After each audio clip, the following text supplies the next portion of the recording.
Alors, vous avez devant vous une canne blanche qui se compose de principalement 5 éléments. Donc, vous avez la poignée, vous avez 3 tubes intermédiaires qui sont blancs, ainsi que le tube embout, généralement rouge, sur lequel vient se placer l'embout, qui est la partie donc, qui va toucher le sol. Ici, on est sur un embout tournant avec un ressort.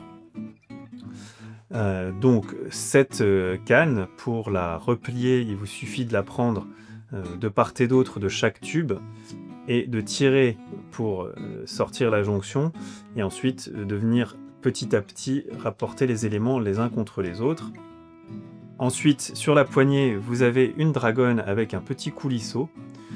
Vous pouvez utiliser cette dragonne en écartant l'élastique pour le mettre autour de l'ensemble des tubes, et de manière à ce qu'il reste solidaire, et vous pouvez le glisser dans votre sac à main. Pour déplier votre canne blanche, il vous suffit de retirer la dragonne, et puis simplement en maintenant la poignée, l'ensemble des autres tubes vont s'imbriquer les uns dans les autres. Nous vous conseillons de garder à la maison la canne dépliée, soit en l'accrochant sur un porte-manteau, soit éventuellement contre un mur, l'idée étant ainsi d'éviter que l'élastique perde sa tension au fur et à mesure du temps. Nous vous conseillons à intervalles réguliers de mettre une petite goutte d'huile au niveau de roulement de l'embout lorsque vous avez un embout qui est tournant, donc vraiment à l'interstice entre le stick et l'embout, à cet endroit-là. Vous rajoutez une petite goutte d'huile mécanique, donc c'est de l'huile WD-40 ou toute huile mécanique, mais surtout pas d'huile végétale, type huile d'olive, huile de tournesol, et ça va endommager votre embout.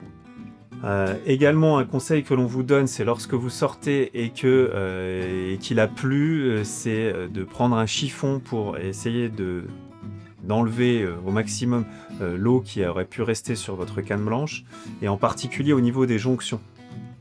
Donc au niveau des jonctions ici, il faut essayer de sécher au maximum pour éviter qu'il y ait un agrégat qui se fasse. Et de la même manière, nous vous conseillons aussi, même s'il n'a pas plu, de nettoyer régulièrement les jonctions avec un chiffon, environ une fois par mois, enfin selon l'utilisation que vous avez de votre canne. Mais pensez à bien nettoyer chacune des jonctions. Voilà pour les éléments que je peux vous donner concernant l'entretien de votre canne.